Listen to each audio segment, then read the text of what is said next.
a quorum for minutes discussion, so we can start our meeting and start there. Welcome, everybody. Thanks for coming. First item on our agenda is to approve the May 4th minutes. Does anybody have any questions or comments after they review the minutes from last time? Thanks for doing those, Angie.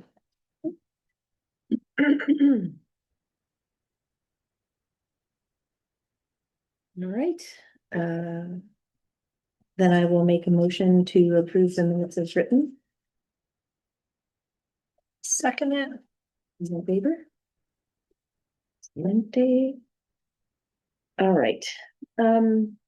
Next is our update on 300 Meadowcross Road with Joe Marden. Thank you for joining us. Yes, thank you for having me. For anybody who might not know you, you want to introduce yourself?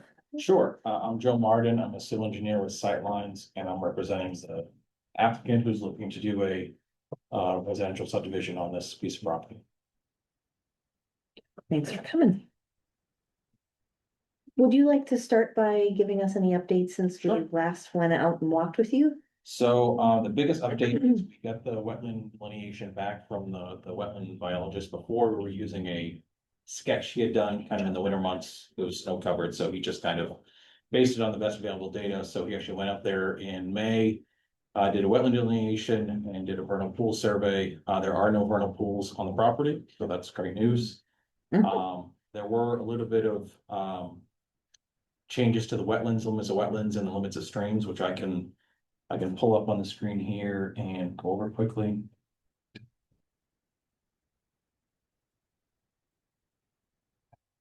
Well, there's somebody in our Zoom. Yeah. Yes, Chuck Gold. Yeah. Just so you guys are aware. This, that's for now. So obviously the green is wetlands. The blue dash line here is stream. So the biggest changes from previous was this stream up here wraps further up this wetland than we had thought. I think we had it ending over here. So that affected some of these lots. And you can see there's this dash line here that represents the 100-foot stream setback. And then it didn't really impact our project much, but this stream is longer than we had it shown previously. So again, that doesn't really impact our design. These wetlands here, if you remember, the crossing where you cross over the brook is right here. As we walked up towards the CMP easement, there was that wet area where there was kind of standing water. So that was mapped as wetlands. So that impacted our design as well. We did have tweaked some things. Based on that, one of the items we had in our last concept was some of our lots were in these wetland swale areas. One here, and this one wasn't there previously, but so we redesigned the lot layout to move those areas outside the lots and into the open space. One thing we changed here too was we did have 3 lots here previously, which I know is a comment made by the planners. We have pulled them back, so the first lot doesn't start until where that existing house is. I know the thought was kind of maintain that rural view out there along Meadowcross Road. So the thought was maybe this first lot could have the house requirement of the house facing towards the road to kind of maintain that existing feel of the property as you drive by.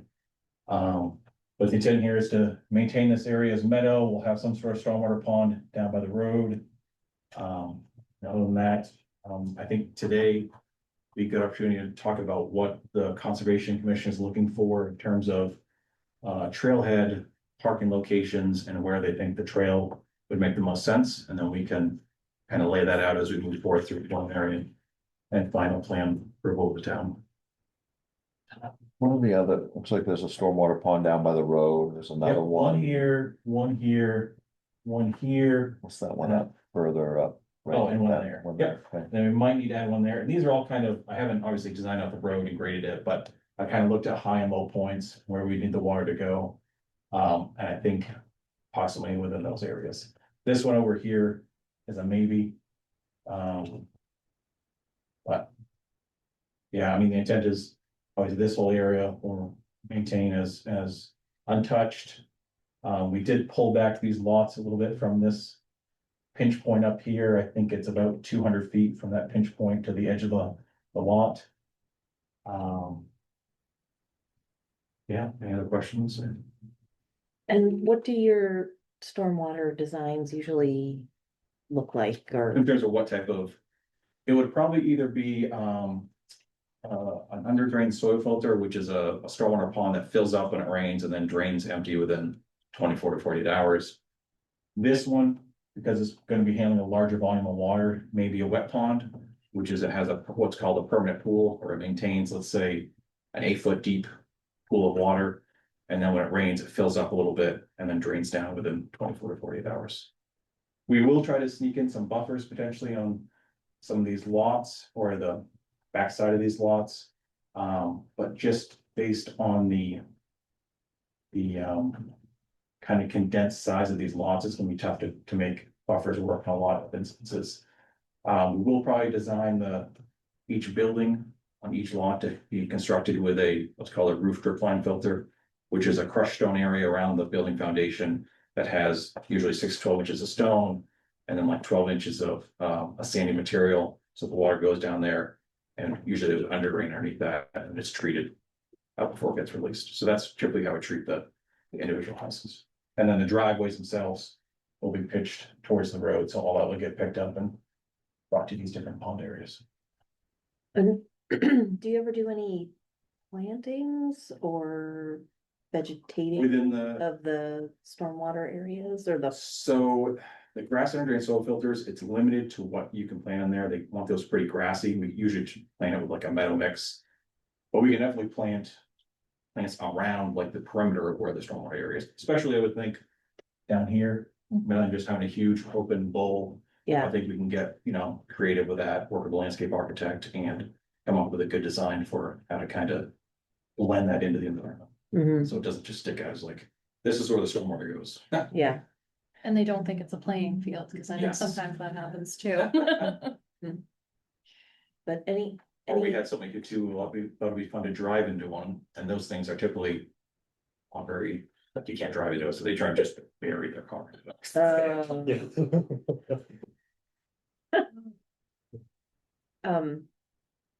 we've come a long way with like native seed mixes and pollinator plantings, and it's our goal that we would have like a thought where we would not plant non-natives Yep. in those areas if we have the choice.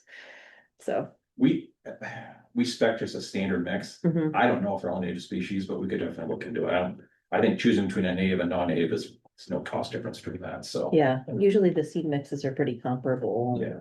If you can have a meadow, that's something that would be, Typical around here. yeah, beneficial to Yeah. what lives around here, that would be great.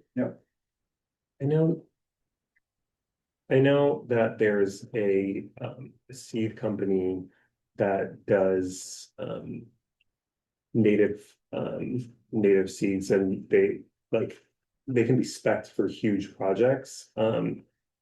This is not a recommendation at all, but I've worked with them before, and it's NEWP. It's New England wetland plants. Okay.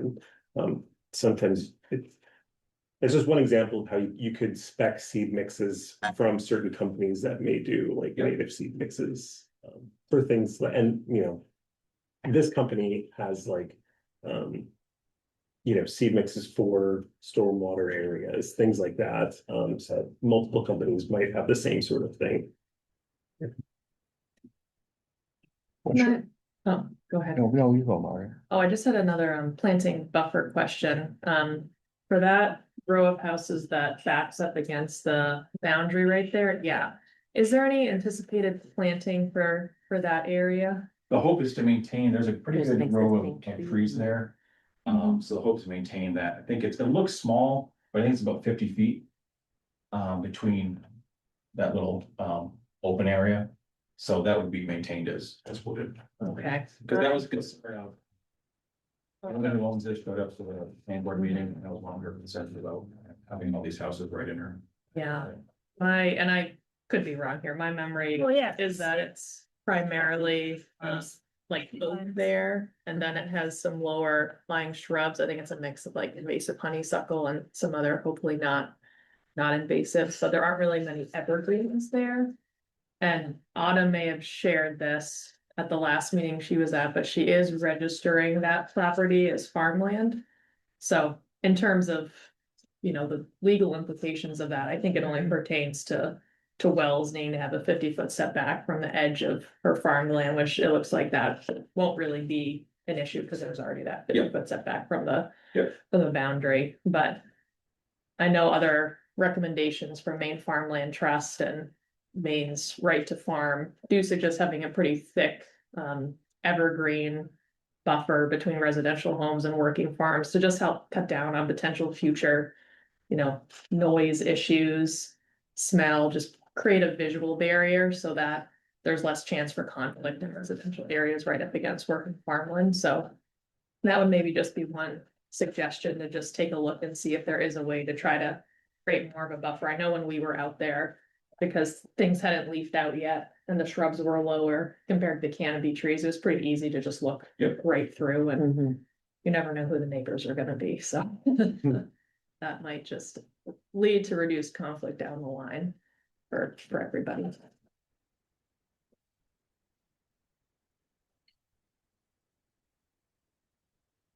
And Joe, I think you spoke that there's a limit as to how long that road can be. Yes, Mhm. well, there's a limit to how long you can go from here to this separation point, and there's a limit to how far you can go from here to the farthest point of this road.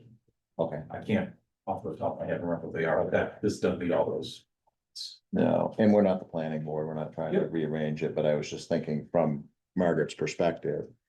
If those homes. Or some of those lots, excuse me, were further back, like up here. Again, this is wooded area out here, it's not wetlands, but if these were to move up into here, so this is open space right here, so there's a bigger buffer. Between the farmland and homes, but I don't know that that would work with the zoning. Yeah, and I think, we haven't talked about Subdivision. subdivision or the planning board of the planners yet, but I think the intent would be to have this as a somewhat of a phased project. Okay. Where, these two stream crossings, I mean, they're not huge crossings, but those are Okay. substantial costs, so the thought might be the first phase might be Okay. come in here, Do that. build this first phase, Yeah. get that, and then get some financial. Yeah. Money flowing, and then we finish the second phase right there, so. Yeah. Relocating that would kind of jeopardize that, but I also think. Once you start looking at, because we had looked at potentially doing like these little flag lots to this open area back there. But you start getting to that max length, because it's from here to the nearest house. Yeah. So if you have like flag lots out there, then you start getting. It was just a thought. Yep. It may not be feasible. How much, have you calculated how many wetland impacts you're gonna have? Are you? I haven't, Yeah, I'm just curious. This area right here is obviously the highest area. Yeah. I'm trying to figure out how to redesign that to limit it, but if you go across where the existing crossing is, then you lose a lot or two, so I'm trying to. Is that what that is? That white That little gap little right gap there. right there Yep. where we walked across? Okay. Yeah. Yeah. And so the stream ends maybe like 100 feet past that, and then just turned it to wetland. I would say we'll probably be under the 15,000 square foot threshold, but we'd probably be somewhere between 10 and 15,000. Which is around Tier two, tier one, tier one. but it will require compensation, an in lieu fee based on the Army Corps requirements. So he'll have to pay, well, let's say it's 15,000, he'll have to pay 75,000 to 100,000 for an in lieu fee.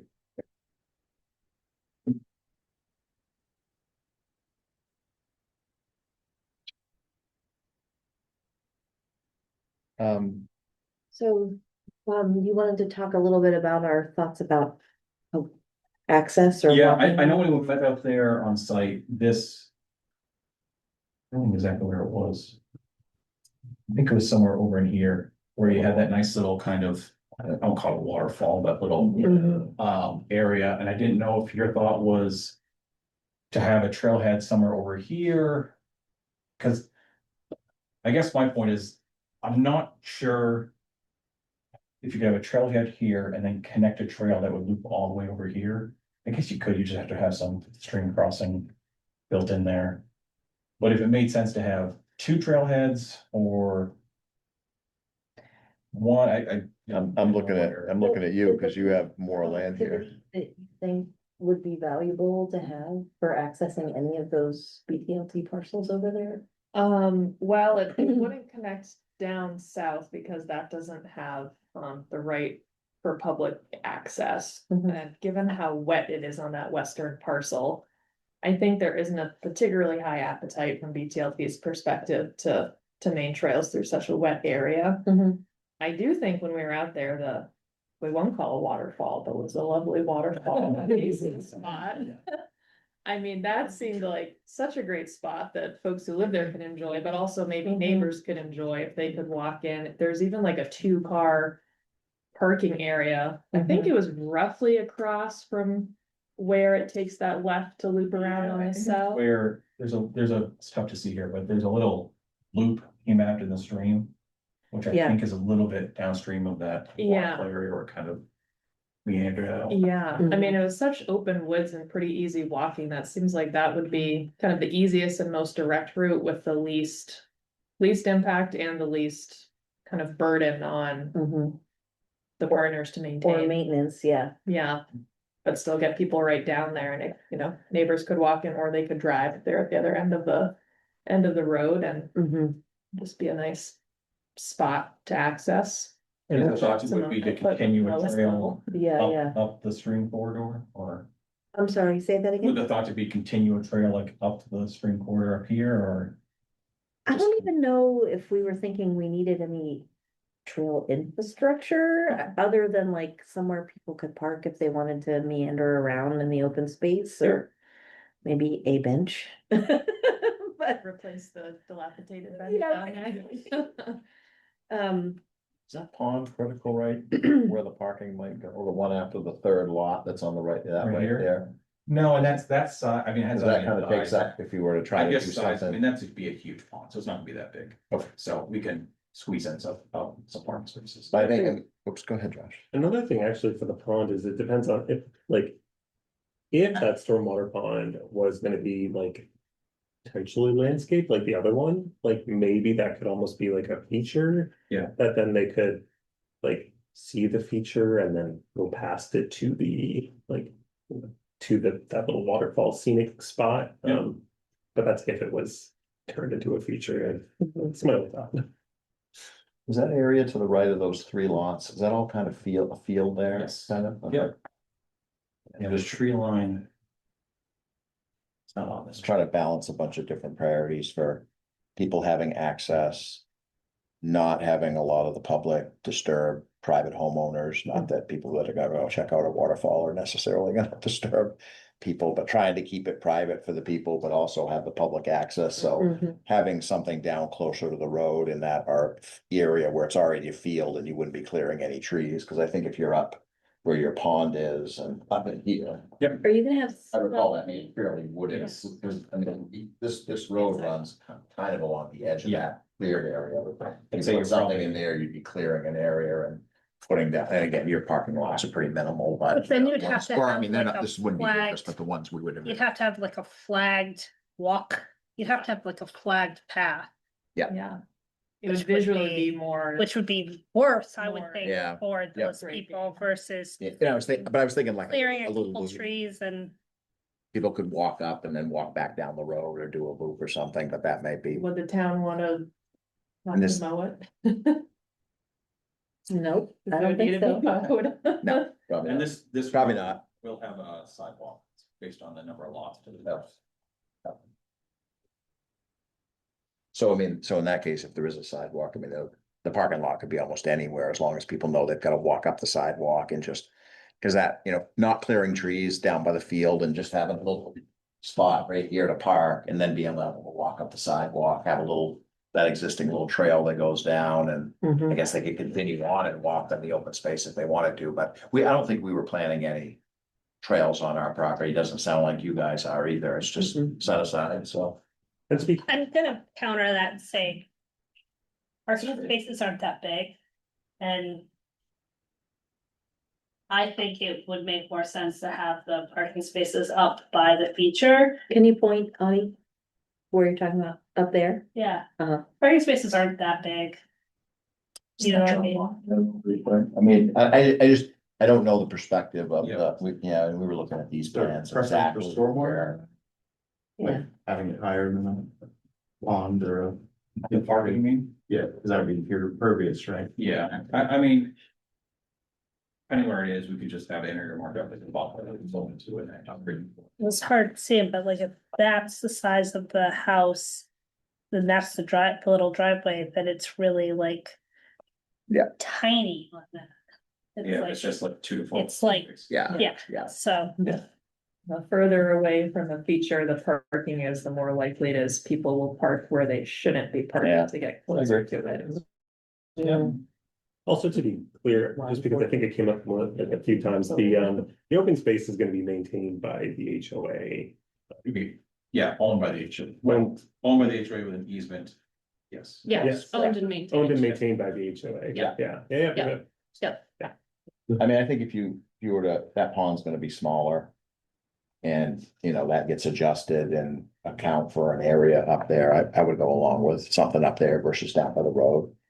You know, less impact to the neighbors too, they won't necessarily see cars parked next to the road where there's just an open field either, it's up in the neighborhood. yeah, you're right, cause that stormwater pond is the size of the one. It's like 20,000. Yeah.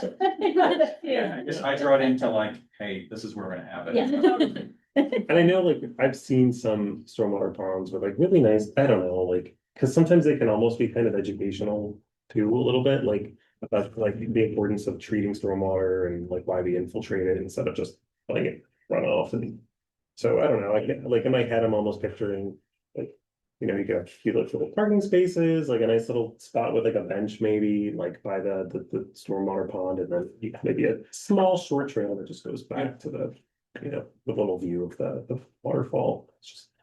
So Marty, ones that I think tend to look pretty nice are the fire retention cells. So the problem with those is they can't handle large volumes of water, and all the kind of more intended for smaller kind of pocket treatment areas. Yeah. But no, I think we can get creative with plantings and things around the edge of the benches.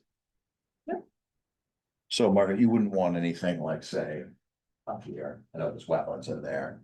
Anything to allow a trail down into here at all, I'm just thinking while we're in discussions here. No, I don't think so. I mean, I think, I think we anticipate that, given there'll be folks living there, that folks who live there will probably be venturing onto the adjacent land, but for actually having to maintain infrastructure, I think it's a very wet property. Mhm. And I think just the open space and wildlife habitat are the higher values and more realistic to maintain, given, as Shayna said, if there was trail connectivity to other properties, that would definitely strengthen the case, but since it's just kind of pocket on its own, I think resource wise, it doesn't rise high enough, I think, for the amount of infrastructure that would be needed to be maintained. And people will probably walk on the CMP corridor anyway, because people always walk on them, so. They said there's a ATV trail that passes. Yeah. Portion of the Topsham Trail Riders. I actually think when we walked across here, they had, the previous owner had dropped a tree in front of somewhere along here to try to block those ATVs. Yeah, we walked over it, I think, when we got up there. Yeah. So when you say that HOA is responsible for maintenance of the open space, how does that work if in the future a trail system is added from the land trust or the conservation commission? So basically the concept, from my understanding and the way that it's written, is that the town basically would not be financially responsible for anything, but anything that goes on the plan, the HOA would eventually be responsible for maintaining, at least to the plan standards. Okay. And so if there's a trail on it, or for example, the stormwater areas, they'll have to be maintained, all those things. Yeah, we'll hit easements to cover that as well, to make sure that the town can access it and then the HOA can as well. Yeah, it basically just gives the town like the legal ability to say like, hey, like, you're not keeping it up with. Okay, but if we're not showing like a long trail system throughout this property, and then in 15 years. There's a whole trail system here, and they want to add it, the HOA is responsible for maintaining that new trail system. Cause it's not. I If think they- there'd have to be separate discussions probably. Yeah, Yeah, When- yeah. If that but happened. definitely not on that western parcel. Yeah, yeah. yeah, Yeah. Be the place Yeah. where they go. the Conservation Commission would have to, because it would be owned by the HOA, so they'd have to work with the HOA if they even wanted to put in a. I think what would Typically be more something later. likely is that the HOA would wanna put in more trails, and they would just need to, I think, Get the okay. get the from- okay from the Conservation Commission that that was done appropriately. Yeah. And is that true of like if there's any like dead trees that a homeowner wants to remove that's on the open space, do they need to go through the Conservation Commission or is that? Probably, I would say, So, yeah. Just want to make that spelled out in the HOA docs, just so they know. Yeah. Yeah. Because the lots are fairly small, so there might be some trees in the future that could be in the open space that could be.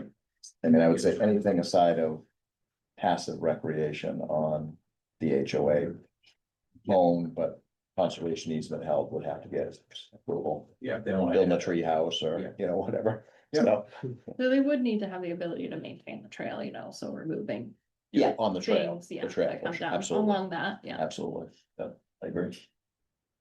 Can I ask a access question? When you just mentioned that, it pinged my brain.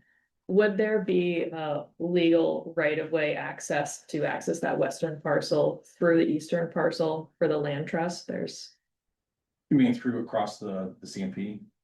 coming in through that eastern parcel, crossing Yes, I CMC. could double check, but I'm pretty sure within this property, there's easement language in there Okay. that allows. cross Great. action, but I'll check with that. Super.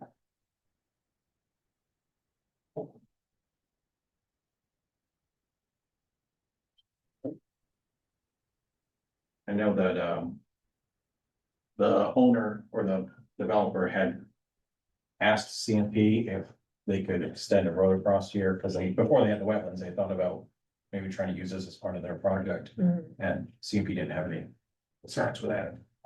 So. Great.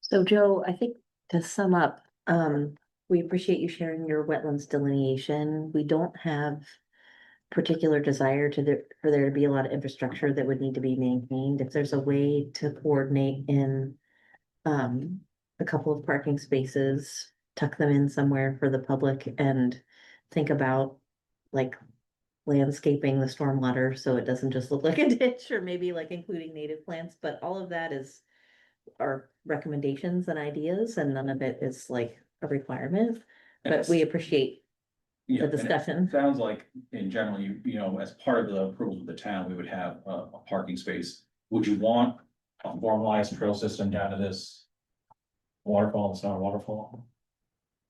Cause I mean, we could add that to the plans just as like you said, that would be part of the HOA's responsibility to maintain that. We just want it to be, I mean, we walk down there, is it just clearing of trees and, or are you talking about? I don't think we need to put down a bunch of mulch or something would be fine, I don't think we want a gravel path then. But could be good to put on the plan, just if the intent is for it to be public, then that kind of really solidifies that it would be open to the public versus if it's not on the plan, then that could get lost in translation over time. Did, Murray, you also mentioned about the possibility of planting evergreens along that buffer. Yeah. I could support that from the TCC, I know that's perhaps more for the land next door, but I think that's a good idea, to create some sort of Yeah, I More. think the, arborvitae's or whatever they plant as a typical. yeah, which I think, yeah, long-term would hopefully be in the developer and future residents' benefit too, because if folks are moving from out of town or out of state, if they don't really know they're moving next to a farm, then that would buffer kind of the impacts and the realities of, you know, right now it's just corn, but in the future, I think there is a desire to maybe have livestock there, so that could be a benefit on that kind of shared southern boundary, and also probably along the road as well.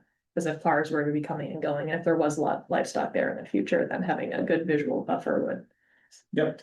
Well, we're gonna Noise be down. working with a landscape architect for helping with some of the stormwater ponds, so I can definitely have them walk that boundary and have recommendations, but I think it makes sense to add some it doesn't have to be arborvitae's, it could be pine trees or some type Those of seem like evergreens, but Evergreens. those policy year round would spruce or something like Probably, that. yeah. create a Probably better. like spruce or juniper. Spruce, yeah, good.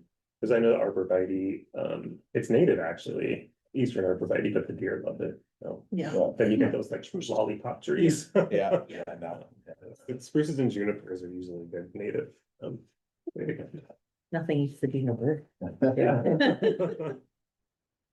I would suggest a mix, just Right.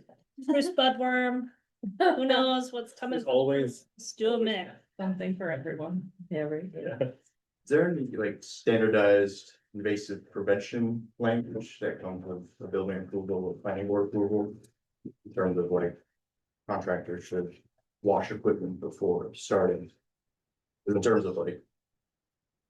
Bringing invasives in, it's pretty likely it's gonna occur at some point, but the prevention point is the start of construction and. Maybe just for the management, what he does planting in the HOA standpoint, I don't know if that's an overreach, but. I definitely seen some projects kind of just wash stations for an excavator. Right, mighty spot or honeysuckle area, because So I would actually say two things. One, you know, as the conservation commission, like you guys could just like ask Joe if we could check with the landscape architect to include certain language that you think is important and you can consider it. And or if there's a specific concern about something, you could let me and Sky know, and it could also just be added as like a condition of approval as well. And it would just go on the condition saying like, as part of the development, the development team will, you know, make sure that materials, invasive materials are transported on site during construction, et cetera. And I can work with you guys and make sure the language is good, but that's, yeah, it's totally doable. Okay. In terms of the individual homeowners, defer to, I think that'd be a tough thing to keep track of over the years. Oh, yeah, no, I was Yeah, definitely yeah. thinking about like during construction. I assume that that's what you were. yeah, I know some. Yeah, just conditions of approval kind of have that standard, but if it's not, I guess I propose. Tossing that in from our end of just, that's just seem like wash stations where they just make sure it's cleaned down before starting, and then when they leave, it's. Washed down and that's. A I'll lot. just add that we don't really have anything to that effect right now, but potentially that's something that could come out of your natural areas plan update as recommendations for standardized language and ordinances that address that. We are pretty, don't have a lot in regards to that and invasives and stuff. And Josh and I have kicked around thoughts and ideas and stuff before, but we would certainly love to see more thoughts, ideas, suggestions come from you guys to be put on a, a broader scope, but we are limited by, what's in the code and stuff and what we can condition just in relation to that, just from the legal standpoint. And I'll just note too that the developer in this case will be the preferred contractor and most likely the builder for most of the homes. So you're not gonna have a lot of different equipment. That's good. That's good. Once they bring equipment on site, it should stay there until that project is. We don't have to arrest the gardeners at the HOA. But I assume the codes or ordinances do specify that they can't plant invasive species, they have to be native species, or is that not been the case? Like for plantings, Site plan plantings in has a subdivision. Native. It's native, it prefers It native, recommends. and that's for site plan. There's actually nothing. We're pretty deficient in this area, it just Okay. hasn't been our priority, so I would love to see you guys. When I said BNPs, I thought that was part of it. Sorry, So the knowing BMPs, that I it's think, I not- thought you guys specifically said soil ones, I think Ah. are required to, so. I gotcha. Yep, Yeah, our DMPs are really strong for storm water and soil and erosion. and soil and stuff. erosion. Yeah. Yeah, and Okay. invasives, our code does not currently touch on that. But like Sky said, Good to know. code always evolves and it often refers to things like natural areas plans when it does. Yep. Yeah, I think I had to ask you guys is, I know as part of the subdivision process, there's a open space fee that's required, I think it's on per bedroom basis, right? Correct. So would the open space we're providing, Yes, you don't have to pay. Yeah, I was gonna say. Double dipping. Blue fee? Yes, it's in there. Yeah, So yeah, there's no. plenty open space here that you're, just making sure. I feel Yeah. fairly certain that you're meeting that. requirement. Yes, yeah. Yep. In this, with regard to the invasive or using native species for planning or avoiding issues with bringing in invasives from somewhere else, that's not part of our ordinance. But this is a little bit different subdivision. This is a conservation, open space subdivision where you do have land that's being conserved around it. So it's perhaps more important from that perspective than it is for just a traditional acre and a half lot subdivision, which I think it's worthwhile mentioning it and including something to that effect. Yeah. Would be worth, I would support that here just because it is this type of development, so. But you don't have to pay the fee, so. Well, you don't have to pay anything. I mean, I don't think the developer has a preference for non-native species, so, you know, a landscape architect just will specify that with him and make sure that makes sense. They should have, I imagine the landscape architect should have pretty boilerplate language for, right, like, you know, they'll make sure that the, you know, the equipment that they're bringing in isn't bringing in invasives and whatnot, but it's always worth asking. Japanese knotweed that you can't get rid of. Good suggestion, Eric. Good suggestion. It's very important not to assume. Yeah. And actually, you can imagine, like, like introducing Japanese knotweed to a place as wet as it is here, because I didn't see Japanese knotweed when we were there, and that'd be heartbreaking. So, And it would move, right? It wouldn't stay in that I'd development. love to spread downstreams. Mhm. I don't know how true it is, but I heard it was brought in by the DOT when they're trying to stabilize the slopes adjacent to the highway. It does the wild. Yeah. Unintended consequences. Yeah. You need it. Is, Apparently it's edible, so. is there anything else you wanna check in with us about, I or? think so. So I think our next step is to take this design, work on addressing comments from you as well as the planning board and the planning staff. And submit preliminary, and then we'll probably after that point, make sense to come back to you before we go to final planning board. Yep. And you'll keep us posted on when that happens? Oh, yeah. Yep. Yeah, I mean, we're probably still a good month away from submitting to the town. So we Okay. probably won't get to preliminary until July or August. Okay, Great. we, just so you know, we don't have a July meeting, so Sure. August. I mean, August is. August would be when we could look at things as a group again. All right, thank you for your time. Thanks for your Thank time, you. Joe.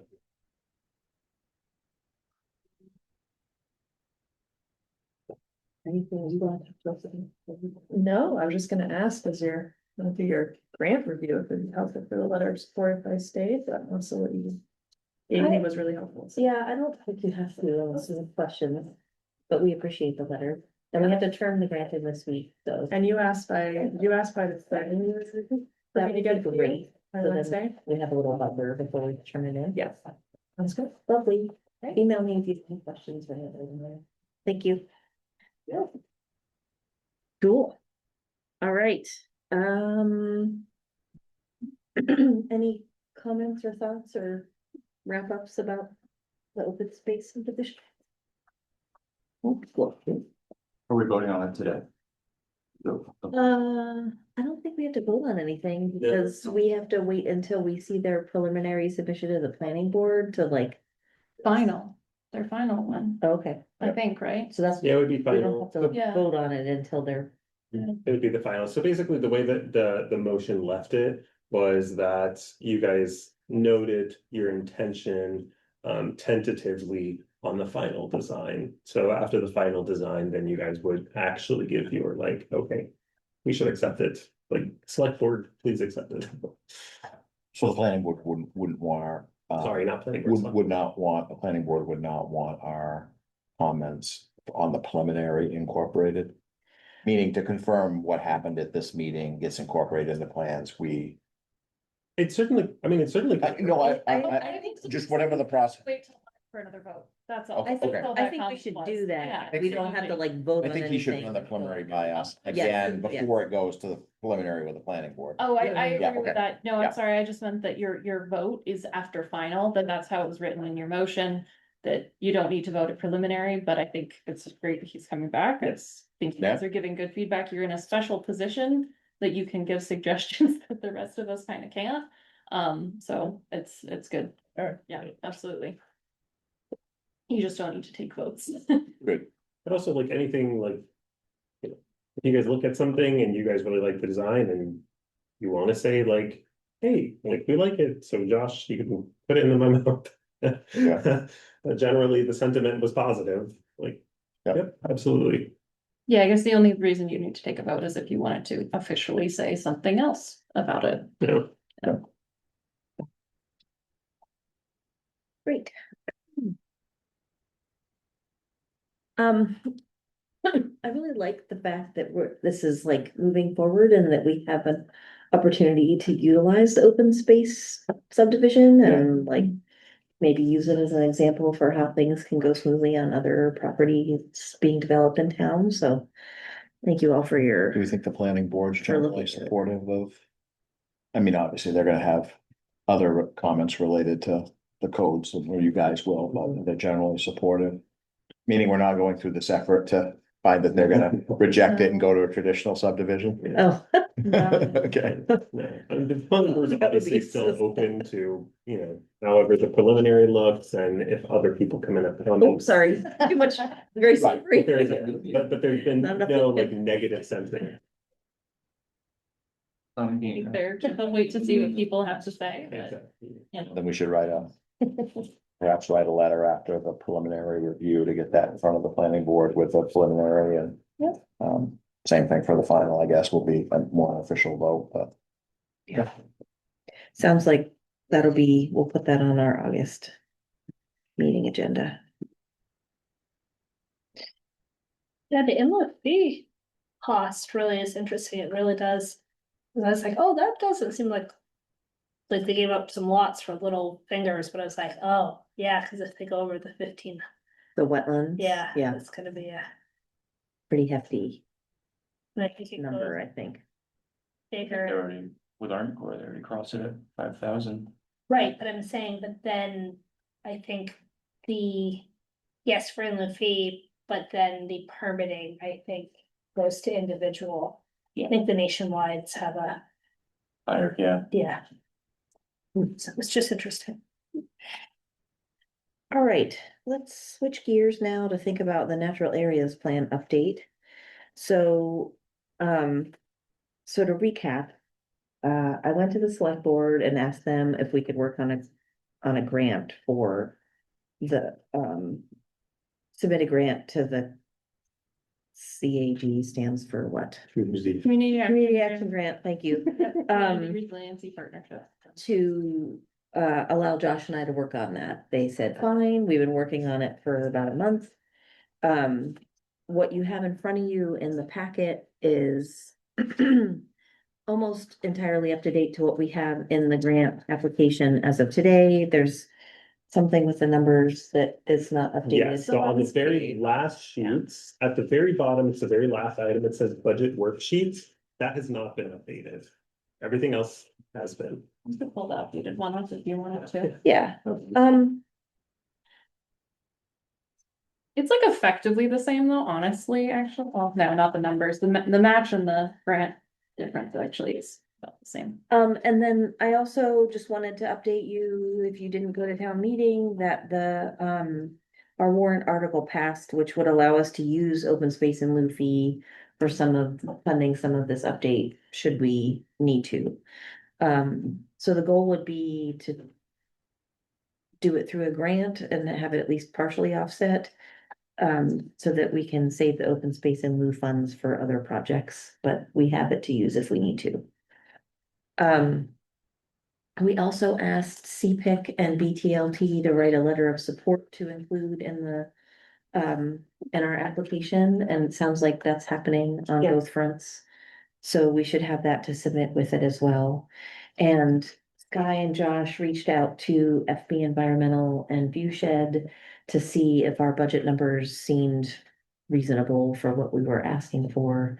And they got some feedback from that. So the budget numbers are based on their feedback, along with some initial feedback from Viewshed about numbers when we originally started working on the RFP.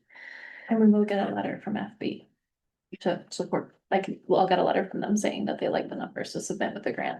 Great. So grant wise, if you mostly, we have to do a little tweaking, but it's due on June 5th. So once we get everything together in the packet this week, we'd like to submit it. So my goal would be to be able to make a motion after we talk about it to, for you to empower us to submit this grant this week. So, so we will have to vote on that before the end of the meeting so that that's kind of like on record, but, I'm not sure. Question, does the community action grant do any, like, I know the trails grant does like it counts the volunteer time of the committees that, like, is that go into this? Our time did, but I hadn't seen that used before, because we have specific rates that I can use for us, so. On the last couple pages, you can see that there's in-kind donation, and that's the hours multiplied by Josh and I's fringe rates. Okay. So I didn't include you guys. I utilized the climate action grant as a big basis for this, because that was, funded successfully, and that's the one I've worked on the most. And that was the method that they had used. Yeah, that's fine. We could write something in, that you guys did, but I think since you're like the group going for it, there is the expectation of that, but. They did it at the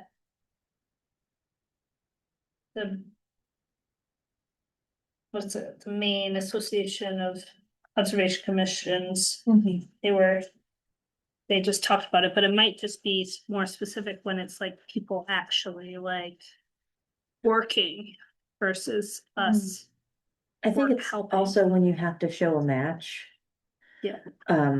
Which a lot of those require the town to match a certain percentage of funds.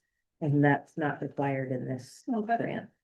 Yeah, if you have to match, you're gonna try to find all. Oh, yeah, cause it's Yeah. volunteer, it right now is 32 hours. $32 per hour for Maine as of October last year for leveraging in-kind match.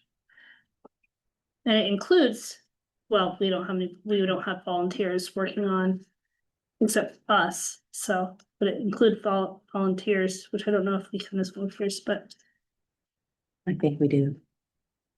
I'm pretty sure I'm not getting paid. oh, no, I know, but I meant like committee members counted as pure volunteers, but it was just very interesting to me. Yeah, I just wrote that down because that's an interesting number to have. I think in this case, I don't think it would make a big difference in you guys getting it, and it took Josh and I probably 3 hours to do ours. So I would. Don't mess with the hours. I would say, no, I would just say, if you guys want to do that, we can put it in, but I think you're just the way you are, honestly. Yeah, But I I did do write that. think that is more related to if we have to have a match. it We does. can demonstrate that, yeah. Is the requested amount capped? Yes, So letters of support from BTLT, CPIC. Does the board of selectmen, do they write support letters, or is that duplicative because we already have a town? I mean, it's not, CPIC is all, volunteers like us, right? But does But they- the board typically support something like this, and they may not be time for now body to get it? That's the point I was gonna make. Elected officials. Say that they, they're the one, in many ways, they're the ones applying for this, Yeah. actually, since they're the Town of Topsham.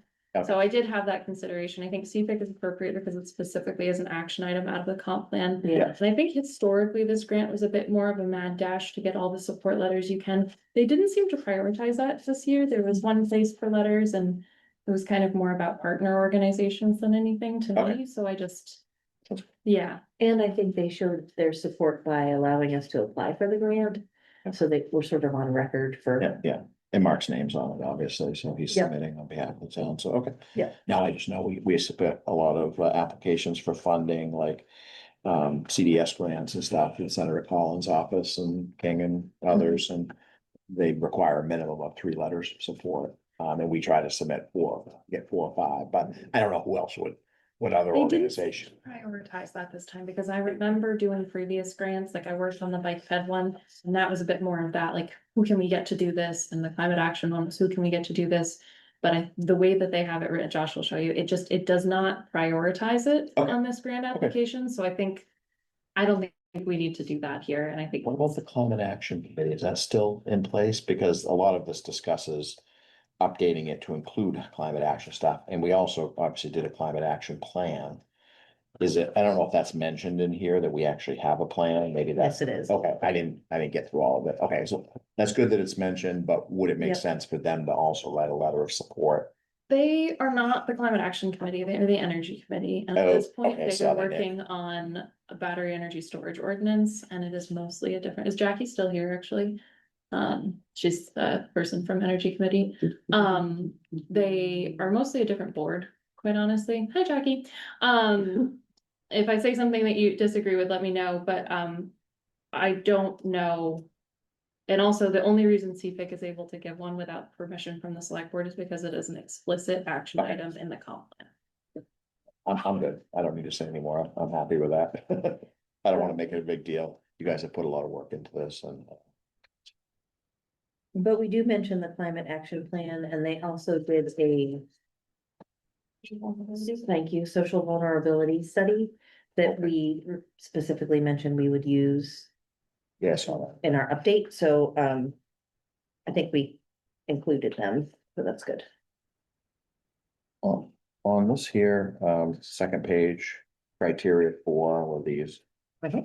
We've listed all the ones that we qualify for. Yep. I haven't thoroughly read this, but it's always good, whatever's mentioned in here, like it mentions floodplain as an example in here. Making sure that our application, I know it says climate change everywhere, but maybe just making sure those words are mentioned in here. So anyone reviewing this could say, oh, yeah, okay, E10, yeah, they mentioned they're gonna do this or that, and we're just regurgitating Mhm. what they're asking for, just to making sure that, to check that box. And I apologize, I didn't have enough time to review it to suggest where those might go, but you Well- guys know the word, what you've written better than I do, so. And we. And I'm not We asking. did sort of like, add these to our tasks, like connect these to our tasks. Okay. So that we said, As long as you this can- one yeah. corresponds to this task. As so, long as yeah. you made those connections, I'm good. And just reading through this, I think we've done a good job of sprinkling through. I haven't looked at this one in a minute, honestly, since we did it so early, but just reading. I read multiple of these words multiple times today. Actually, Yeah. when we looked into Shana, you actually. You put them in the tasks, you did a really good job with that. You actually, I think you added them to the tasks, which we were Okay. like, great, I Yep. think that's, I did. yeah. Great. Yeah, I took them out of Andy suggested making the one section shorter, so I took them out of there and put them Yep. with the tasks. yeah, we were looking at the tasks and we are like, we didn't write that. Oh, that's good, I'm glad she wrote that. Did you get a chance to review the whole I thing? did. Okay, good. And did you feel that those connections were made? Mhm. Okay, good. Yep, I understand. I didn't get to this till Yeah, I think much later generally there's today. some, I mean, I obviously saw some language I recognized from the previous proposed select board, but I think there were some really nice enhancements that would make this better tailored to. Yeah, I see you bolded them like. Yeah. Action. Yeah. Under project description. Moving us along. The fifth line down. It says, though we have an NAP. Do we need to say that? It's almost like we're saying, oh, we already have one. Maybe just, get rid of that word, that phrase and. Yeah, just Mhm. start with, we are hoping. Yep. Yeah. Just updating. This was my 5-second flip through it, looking for things that. Would be my suggestion. Mhm.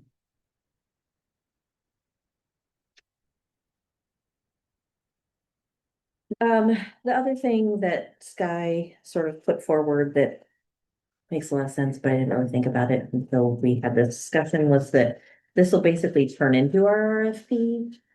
So if you want to take a minute to look at the tasks with me and make sure that the things we have in here are the things that we want to do. So like we're not missing any important tasks.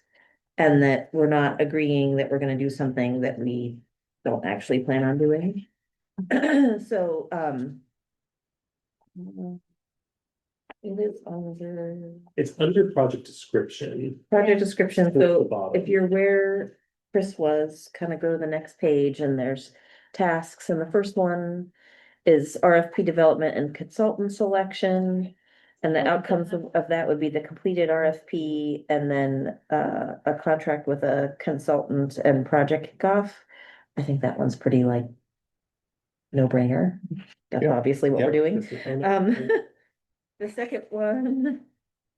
What happened? That's a steps challenge. Josh brought up the step challenge instead of, we were gonna bring up the Gantt chart. I'm sorry, that was just really funny. We've been focused on it a lot for the past 3 months. All right, number 2 is community engagement and public outreach. Which is not only an important. Like part of our plan, but also I think pretty key to why we wanna even do the update. And I think Josh is gonna pull up the timeline, is that what you're? It's on the bottom there. Yeah, okay. Oh my God, You just must go have to moved find it. her, just go to find Yeah. her. But Josh made a nice like visual over what, like where we would have specific check-ins with the town, and I thought we'd show you that. But outcomes of the public outreach include public workshops and outreach events, a community survey and mapping feedback. So the goal would be to have new maps online that people could comment on.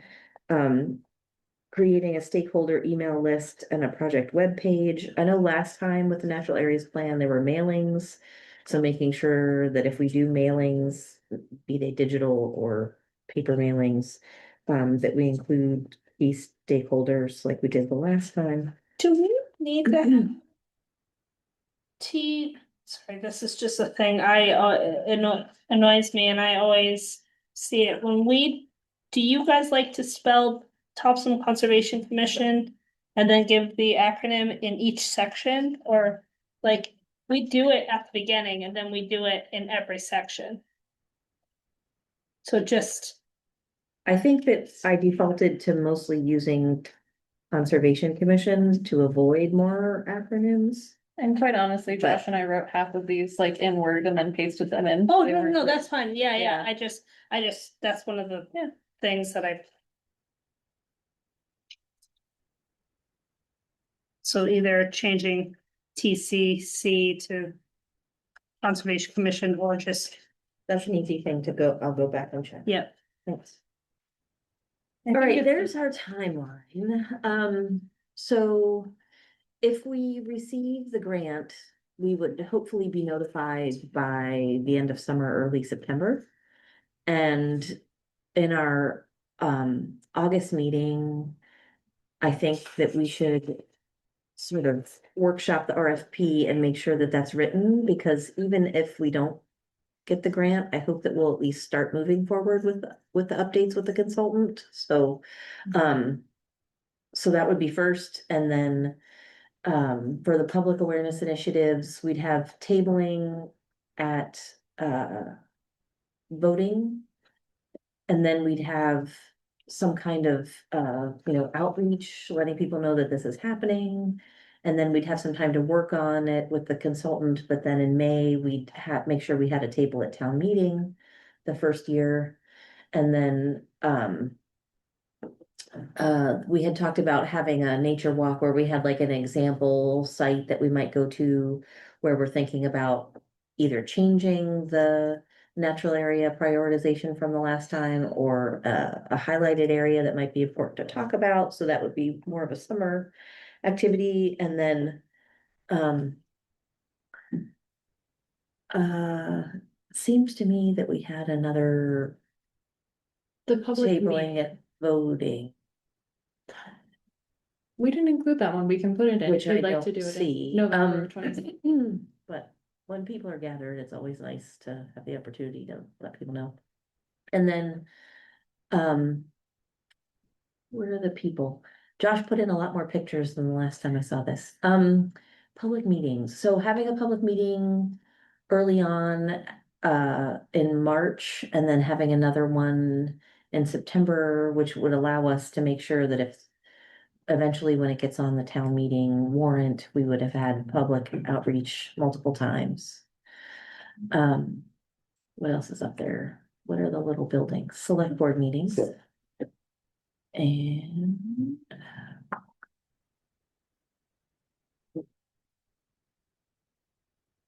and the way that we were thinking about doing it when we were laying this out was that we would, after the consultant comes on board, we would start with the existing plan evaluation and creating maps. Any natural resource inventory that we need to do with them, and geospatial analysis would be the initial stuff. But since we already have a lot of that data from the Bowdoin students, the goal would be to make those into new maps that could be public facing and provide feedback for people. So the public outreach is twofold. We want them to be looking at our natural areas and open space and thinking about what they prioritize. And also, we'd be working with the consultant to think about, like, are there new strategies or ways that we want to implement the natural areas plan that maybe like we want to tweak that didn't work the first time, or new ideas that of successes from other places. So we would have outreach for like the open space and natural areas, and also outreach for implementation strategies.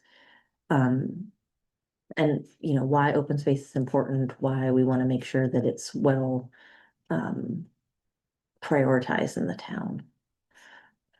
And then we'd have to create the update, whatever that document is going to look like, but because we're gonna have this web page as part of it, we'd want there to be some ability for it to be a living document where new data or new information could be included and it could be kept up to date.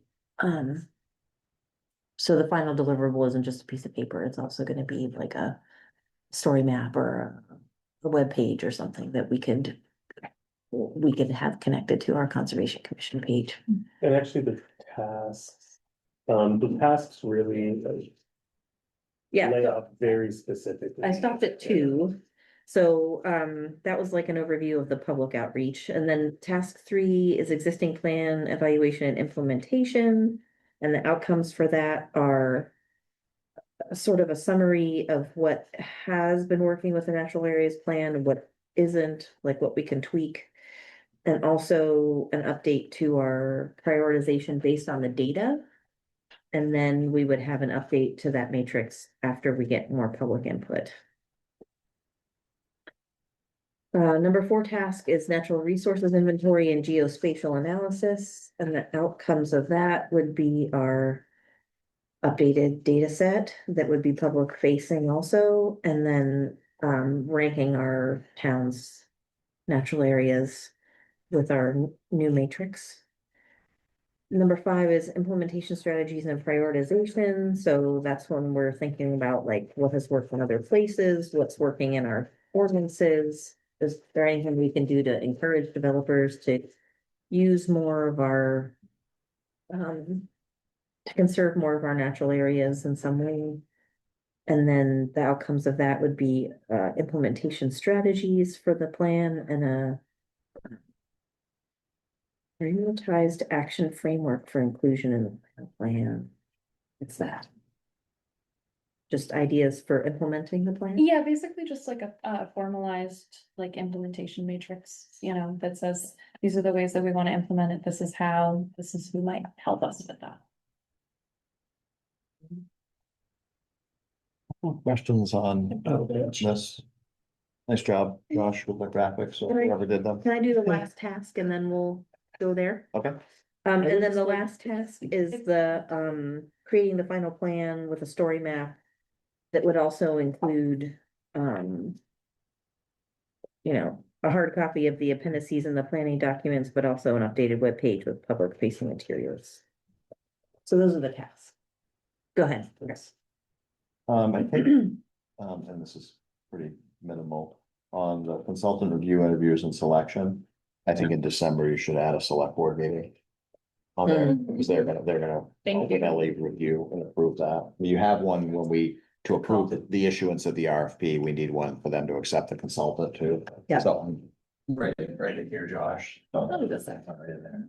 somewhere, right before the holidays, so.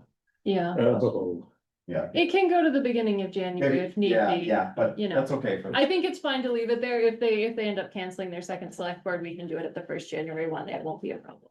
Okay. The other one Good that catch. stuck out to me is the natural resource inventory. You're only showing a month and a half for that. Mhm. You might just make it 2 months. It can overlap with the one below it. Yeah. It seemed, a month and a half seems short for that. That's only one of our meetings. So I think having 2 months there would be good. And I also think for the final deliverable creation, I mean, you're showing like 5 months there or 4 or 5 months. That might get compressed. But it's okay. You've got a lot there. If some of these other things take a little bit longer. Exactly. If that gets shortened down to 3 months, you still probably have enough time, because all the work will have been done. It's not like we'll do it all at once. We're Right. gonna be working on it throughout. Correct, yes, but I think it's okay showing it that way. I wouldn't wanna smooth the bars around anymore, but, Good call. but I think targeting, 2 years, I guess, May 2028 was a good It has place to to, target and then work backwards from. yeah, that's what we did. And you have, it requires a 1 year or 2 year deadline, so we picked 2 year. Yeah.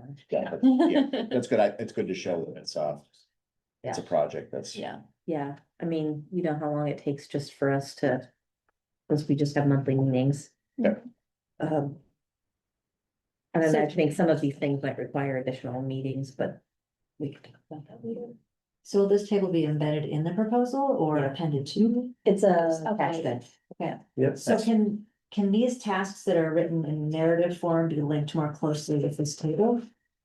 So either. They are. They are in the project timeline section, so I'm just wondering, like on the leftmost column there, A, if you could have, task 1, task 2 next to each of them. yes, Descriptions. yeah. So We people pulled could the more language. closely connect. Yeah. Yeah, we pulled the language explicitly, but that's a good. We can number them. Yeah. Since some of them are broken up. I know it's gonna make Maybe that. just another, one to Another the column. left of A. Yeah. Yeah. Task number or I something. know you'll have to pretty it up to. Just so the reviewer That's can all right. really clearly make Just give us the actions of it. Yeah. The tasks. There we go. You don't have to do that right now. Yeah. You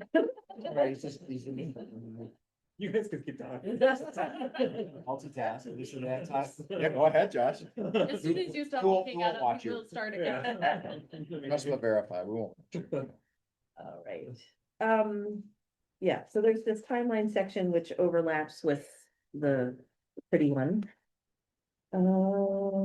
Project name. You'll just need to update that to reflect any tweaks we just made here, which was, I only added that half a month there, I guess, on that one item, so. I think I since think it'll be it's 5 fine. months, Close so enough. I Yeah, think it's good, because that one should It still play in falls- March and April. yep, it falls in the middle of 2, I think. Okay. Quickly do we get? So this is submitted in June, we expect to hear in July, is it usually 1 month? September. Oh. Oh, sorry, that's when it's expected to start. I wouldn't expect it I until would- August Mhm. at the earliest. Probably take a couple months for them Yeah. to review the Oh, okay, applications. okay. So you I will also say, when Meg saw that this was expected to start in September, she was a bit surprised, so I think, yes, the final deliverable being 5 months long is purposeful, and I wouldn't be alarmed if it takes a bit longer than September. Happened before.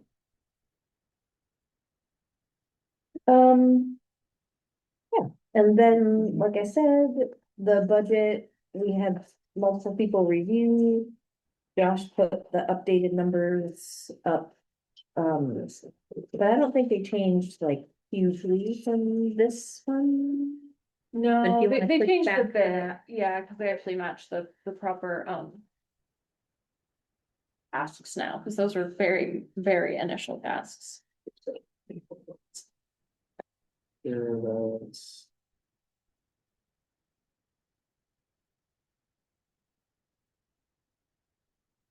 It talks about those story maps, is that ArcGIS programs? Yeah. It's like, it allows you to include photographs and text in there. I don't know if they're even part of it. ArcGIS being an idea program. Not like them monopoly. Yeah. Yeah. There's some open source GIS. GIS guy, Yeah. free European. Yep. Does, should have like a little overview for me. People keep telling me that I should be using it, UGIS? yeah, It's free, that's the only. I know. It's nice. Um, RGS is really nice stuff. yeah, It's maybe you could just show me a project in it sometime. a little rough around the edges for sure. Okay,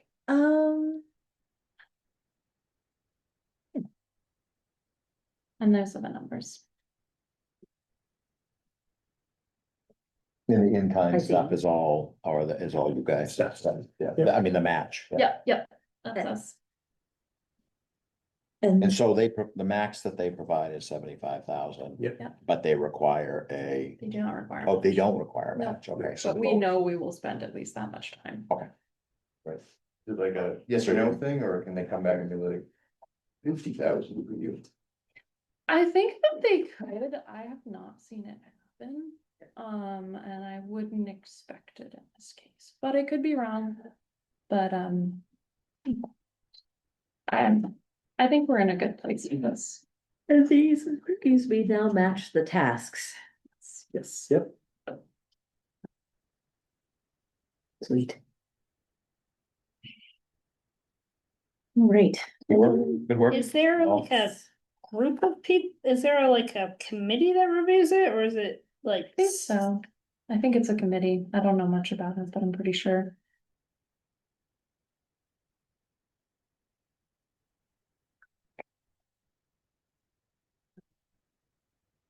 All right, How so are do you all need a feeling motion about the for, grant?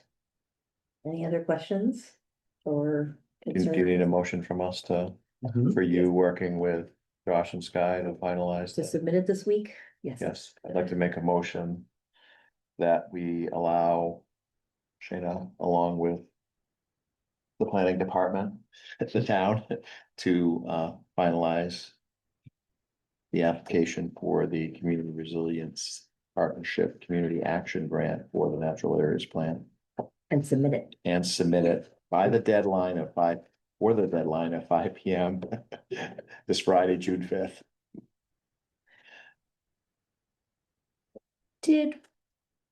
Sorry, before we wanna talk about, we had, like, I had one more question. Go for it. Should I ask Oh, yeah. before we do the motion? Yes. Okay. Well, You guys. Motion's on the table, now you can make comments on it. Yeah. The, adding our invasive species considerations and don't see that it's any, should we add that to this? Does that matter? Or this just sets the RFP and then in the RFP, like this doesn't, you It said would this be turns like- into the RFP, so I just was wondering like if It we does. could include it. It does turn into the RFP for sure. You did not put invasives anywhere in your project form, just FYI.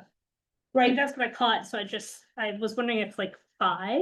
I guess I was thinking it would be under our like implementation strategies and. Yeah, that's what, but it's not there. So the only comment I'll make is I can't find the word invasive anywhere in your project request form to the select board. I'm not saying we won't do anything with invasives, but as a result of that, I don't know if you want to specifically call it out, and you could. But it wasn't something you said you would do, and then you Ah. wouldn't be doing if you didn't put it in there. I think it could come up as part of implementation strategies. I think you could certainly communicate with them. You'd like to see stuff along that. We could write something in saying we'd like to see focus on that, but, you're not leaving something out by not explicitly calling it out there. Okay.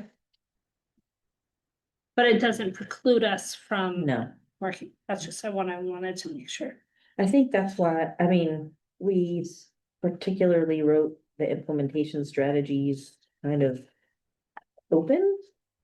So to develop practical implementation strategies and a framework to guide future conservation, recreation, and open space initiatives is pretty broad to allow us to be really So exploratory in get that somebody section. really passionate about invasives to come to the public. I mean, I Provide think we book. are pretty Body and a passionate about it. I think, and I think that might be one of the outcomes, for example, like as you look at, for example, the second one is looking at evaluating the current plan, right? Maybe the outcome of that is we noticed that there was no mention of this thing, which we think is important, and yeah. And I wouldn't be surprised, will you bring up the timeline really quickly? I wouldn't be surprised if invasives comes up after your first public meeting in March of 27, because at that meeting, we wrote it in that we're really kind of asking people since the last one, you know, how have you enjoyed spaces? What have the issues been, you know, things along that. I would be surprised if we do not hear about ticks and invasives at that meeting, as those are making it hard for us to enjoy open areas. We could write it in if you wanted to. I just wanted to, you know, I like to check this just to see how it is aligning with that form. And I anticipate it coming up. Or two. Yeah, I don't think not including it means we don't get to talk about it. But that's all I wanted to. I did have one other quick edit. Yeah. It's on task 2. We say, of conservation partners like the Brunswick, I mean, it's definitely gonna be them. So namely them, or I don't know who else our conservation partners are. I'm just making it a little bit stronger. So, Got it. great, in there, makes sense. That's it. That's all I had. Other You want that? questions, thoughts, concerns? Do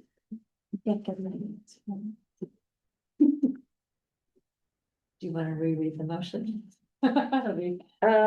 Chris made a motion to. It is recorded, so if you guys want to. Allow me and the planning department, Josh and Sky, to finalize the application for this CRP CAG grant. And submit it by Friday, June 5th, which is the deadline. Anybody seconds? I'll second. Thank you. All in favor of submitting this grant with some tweaks? Opposed? Excellent. I appreciate all of your work on this. I Yeah. think it's turning out to be a strong application, and I'm excited that we'll be able to keep moving forward with this project. Thanks for all the work, guys. Yeah, and I would just like to make a note that these beautiful icons, actually, I was getting a lot of credit today for them, but Sky was really big on these icons, and she put a lot of work into making sure we have very nice icons. So thanks. The Sunny Town meeting vote. One other thing about this to just note, we wrote local advertising because we'll do all sorts of things, but those really specifically align with the deadlines for the free crier advertisement we can get each month. Which is something we utilized a ton for the climate action plan, so I expect that we'll be doing that for this as well. Oh, I didn't know that that was a Yes, perk. yes, it is. The town has a whole page in the crier every month, so Yeah. I can just email Pam and say, hey, put this graphic in there, and unless there's a lot of really important things going, usually we get in, so. Cool. Good. Yeah. Awesome. All right. Does anyone have any updates that we haven't talked about, or public comment or questions? You did ask about, Jackie? Yeah. you did ask about whether there was a definition of natural areas plan in the comprehensive plan, and there is not. Okay. More freedom.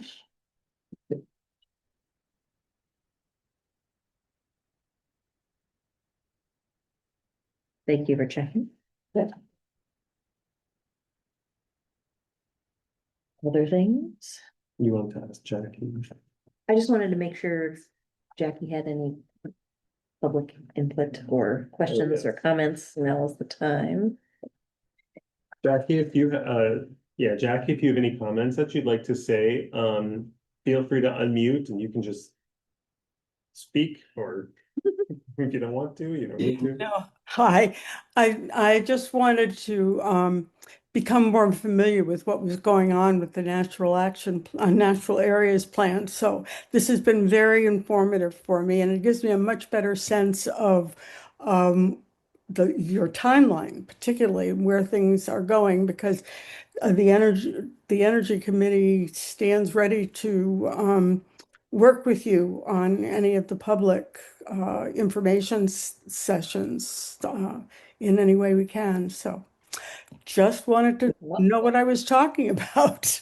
Thank you. We Thanks. appreciate that.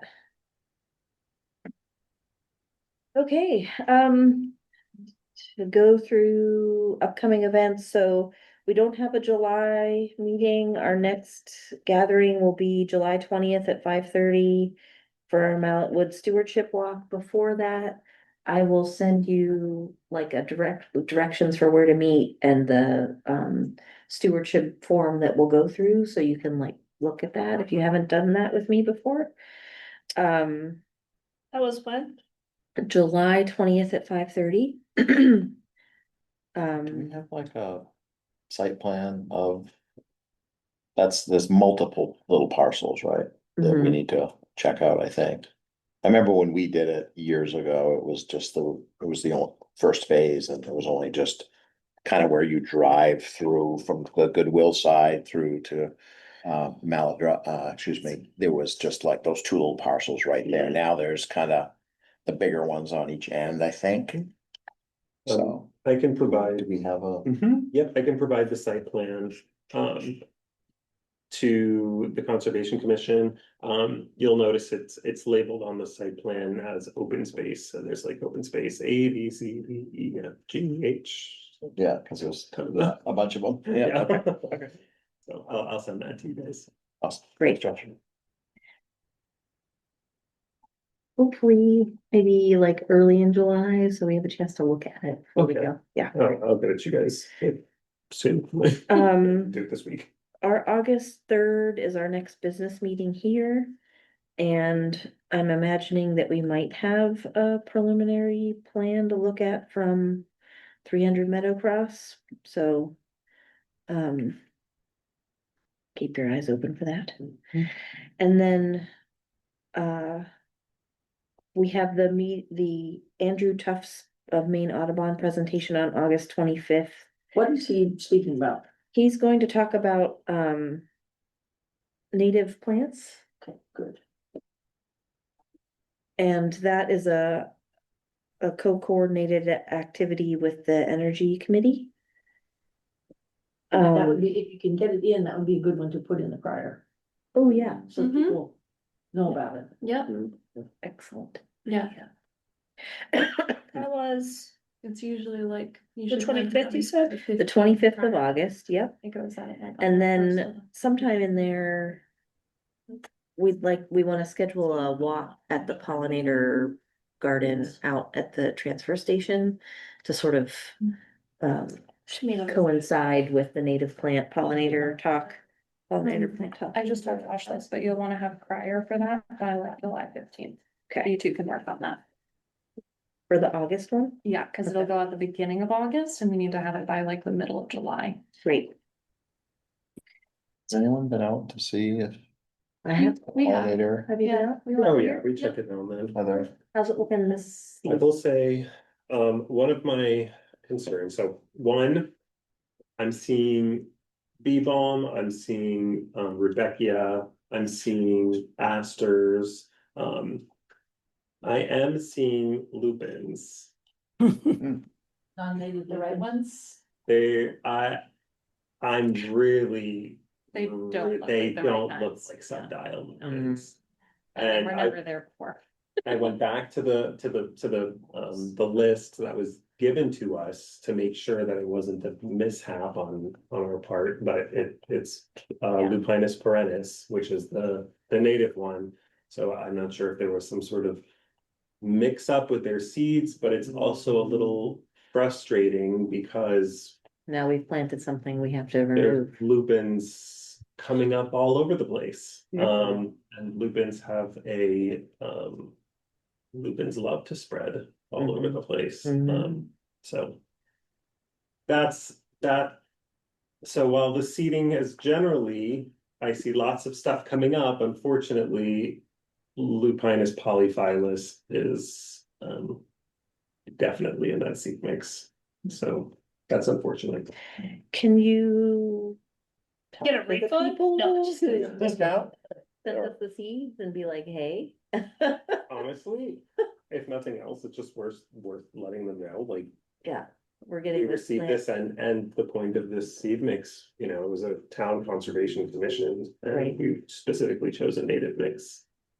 So it's concerning, Mhm. that a somewhat invasive plant was included as part of that, Yeah, so. So what, who did we get it from? We can tell them that we had to talk about it in a public meeting.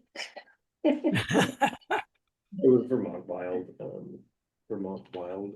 That makes it even worse. It's like a, Well, I mean, I know, I was assuming they were maybe like a Western-based company. yes. if nothing else, you should let them know so they avoid the mistake with others. that they're Again, providing. Josh, I just sent you the photo I took there, if you wanna Oh. bring it up. Did you send it? Oh, your Outlook. Oh. It took me a minute, but I got there in the end.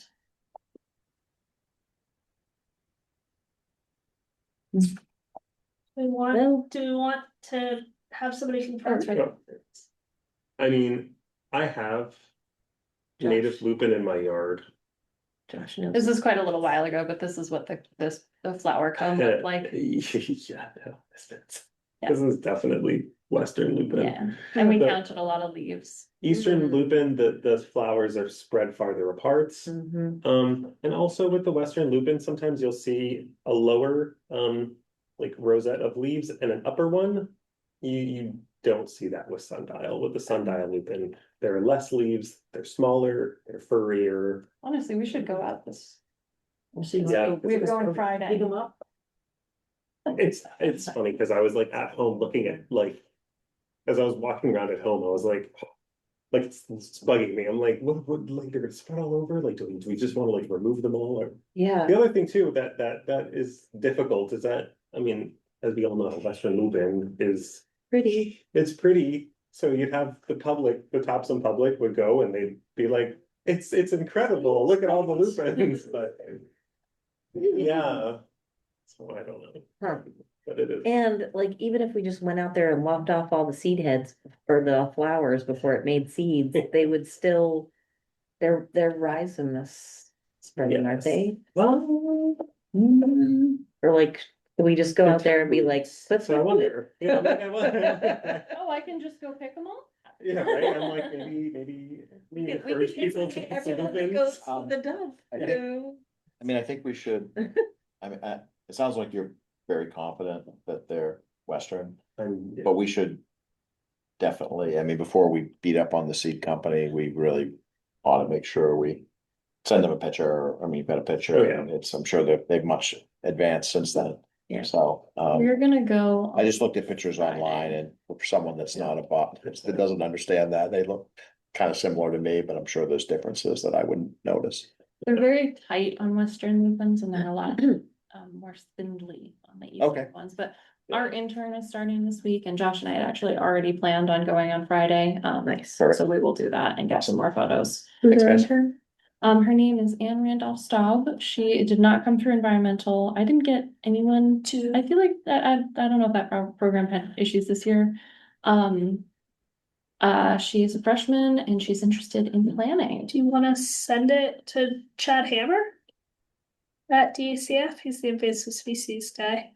What's his name? Chad Hammer. Oh, actually, he's not DACF anymore. It'll be IFNW. Maine Natural Areas Program is shifting from, And Randall. but it's still the same person. Chad here. Chad Hammer. Yeah, It'll be, If it goes through, I just sent, yeah, there it is. So Okay, we have 2 minutes. The oh last, yeah, totally different. yeah, that's sundial. yeah. That Oh, good. was a lot of sense. Yeah, Yeah, you really got the leaves in that one, Josh. I know, it's, yeah, you can way tell that the leaves are way different. Yeah, But when this came up again this year, guys, it was a big deal, but sorry. I know we're running up on Yeah. that's okay. that. Success stories. Yes. All right, and then. So our upcoming meetings, July 20th is our Mallet Woods Walk. Then August 3rd, business meeting. Then August 25th is the Andrew Tufts talk. And then we'll schedule a walk sometime around then. And then, October 5th is a business meeting. So that's like All right, we don't have a September meeting, right? Because of. because of Labor Day. So we're going on our pollinator walk and the Andrew Tufts talk and stuff. I was gonna ask you guys to be flexible about holding a business meeting in September if there are updates to the grant that require action from you guys prior to the beginning of October.